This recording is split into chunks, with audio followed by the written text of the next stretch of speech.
Hello everyone, welcome back to my channel. এটা আমার first জীবনের প্রথম রেস্টুরেন্টে গিয়ে ফুড ব্লগ শ্যুট করা, তাই অনেক ভুলভ্রান্তি আছে এবং এটা অনেক দিন আগেকার শ্যুট করা। সেই সব যে চিন্তা করে দেখলাম আপলোডটা করেই দিই। তোমরা কমেন্ট করে আমাকে জানিও যে ভিডিওটা কেমন হয়েছে। আজকে আমরা চলে গেছিলাম পিয়া সিনেমার ঠিক অপোজিটে বেনফিস রেস্টুরেন্টে। এখানে দুটো অসাধারণ কম্বো আছে, বেঙ্গলি কম্বো আর চাইনিজ কম্বো, একদম রিজনেবল প্রাইসে এবং অনেক কটা অপশন এখানে তুমি পেয়ে যাবে। তো ফার্স্টে আমি অর্ডার করে দিয়েছিলাম চাইনিজ কম্বোটা। তাদের পুরো আইটেমগুলো তোমাদেরকে একবার আমি রিপিট করে দিচ্ছি। স্টার্টারে ছিল chicken wonton 4 piece, crispy chilli baby corn আর চিকেন ললিপপ 2 পিস। দুটো কোল্ড ড্রিঙ্কস ছিল, সেটাও কম্বোতে ইনক্লুডই ছিল। আর মেন কোর্সে ছিল egg chicken fried rice, egg chicken hakka noodles, garlic butter fish, chilli chicken. Butter garlic fish আর চিলি চিকেনটা 4 পিস করে এখানে ছিল। আর ডেজার্টের অপশন ছিল আইসক্রিম।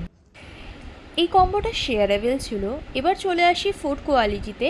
সত্যি কথা বলতে কম প্রাইসে তারা দিচ্ছে বলে এটা না, তারা কোয়ালিটি কম্প্রোমাইজ করছে। তারা প্রপার পরিমাণে কিন্তু কোয়ালিটি মেনটেন করেছে। টেস্টও যেরকম অসাধারণ ছিল এবং প্রত্যেকটা কোয়ান্টিটিও দুজনের পক্ষে একদম সাফিসিয়েন্ট ছিল। স্টার্টার্সে যে কোয়ান্টিটি দিয়েছিল তা খেয়ে আমার অর্ধেক পেট ভরে গেছে। এবার মেন কোর্স আমি অল্প অল্প করে সব কিছু নিচ্ছি, জাস্ট টেস্ট করে তোমাদের সাথে রিভিউ শেয়ার করার জন্য। আমি ফিশ খাই না, তার জন্য ফিশের আইটেমটা আমি ট্রাই করিনি, আমার ফ্রেন্ড ট্রাই করেছিল। ফিশটা ভালো ছিল, কিন্তু চিলি চিকেন আর চাউমিনের কম্বোটা খুব সুন্দর ছিল। ফ্রাইড রাইসটা যেটা ছিল সেটা একটুখানি ওভার কুকড হয়ে গেছিলো জাস্ট।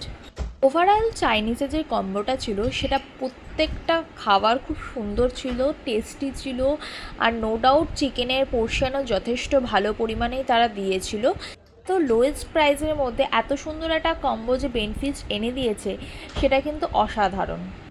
আমি উইকডেজে গিয়েছিলাম, তাই রেস্টুরেন্টটা প্রায় ফাঁকা ছিল, প্লাস আমি লাঞ্চ টাইমে গিয়েছিলাম, তো সেখানে ভিড়টা একেবারেই ছিল না। তো আমার চাইনিজকে খুব ভালো লেগেছিলো, তাই আমি এদের বেঙ্গলি কম্বোর প্ল্যাটারটাও অর্ডার করে নিয়েছিলাম। এখানে ছিল স্টার্টারে ছিল চানা মটরশুঁটি chop 2 piece, cocktail fish fry, গন্ধরাজ চিকেন 4 পিস, সাথে ইনক্লুডেড দুটো কোল্ড ড্রিঙ্কস। এবার চলে আসি মেন কোর্সে। মেন কোর্সে ছিল 4 পিস লুচি বা কড়াইশুঁটির কচুরি, এটা অপশন তুমি চুজ করে নিতে পারো। আর অপশান ছিল বাসমতি পোলাও, ভেজ পোলাও। তো আমি বাসমতি পোলাও এখানে চুজ করেছিলাম আর লুচি চুজ করেছিলাম, বাঙালি বলে কথা, লুচি না হলে চলে। আর ছিল চিকেন কষা বা মাটন কষা। আমি মাটন কষা খুব একটা বেশি প্রিফার করি না, তো চিকেন কষা অর্ডার করেছিলাম, কারণ 4 পিস ছিল। আরও একটা কারণ ছিল, মাটন 2 পিস আর চিকেন ছিল 4 পিস। আর ডেজার্টে ছিল দুটো রসগোল্লা।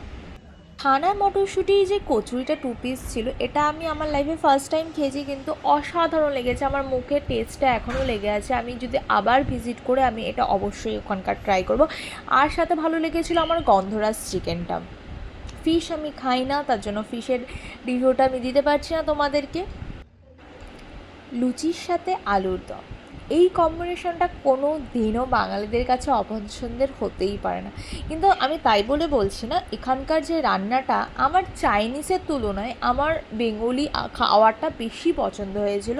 এবার এটা যে যার টেস্টের উপর ডিপেন্ড করে, কিন্তু আমার বাঙালি ডিশটা বেশি পছন্দের হয়েছিল। তো খাওয়ার পরে পেটে আর জায়গা ছিল না সত্যি বলতে, কিন্তু অল্প অল্প করে সব টেস্ট করেছিলাম। অনেকক্ষণ টাইম কাটিয়েছিলাম আমরা, প্রায় 2 থেকে 3 ঘন্টা টাইম সেখানে ছিলাম। তো এবার পোলাওয়ের সাথে মাংস নিয়ে নিলাম। এই কম্বিনেশনটা না এক কথায় লাজবাব। আমার জিভে এখনও জল আসছে। তোমাদের কোন কম্বিনেশনটা ভালো লাগে, মাটনের সাথে পোলাও না চিকেনের সাথে পোলাও? আমাকে কিন্তু কমেন্ট বক্সে কমেন্ট করে দিও। পেটে জায়গা ছিল না, কিন্তু লাস্টে এই ডেজার্টটা দেখে আর লোভ সামলাতে পারিনি, তো লাস্টে এটা খেয়ে আমরা আজকের জন্য ভিডিওটা শেষ করলাম। ভিডিও যদি ভালো লেগে থাকে লাইক শেয়ার অ্যান্ড সাবস্ক্রাইব করে দিও। আর তোমরা যদি কলকাতা থেকেও বেনফিস কিন্তু একবার ভিজিট করো। Bye bye.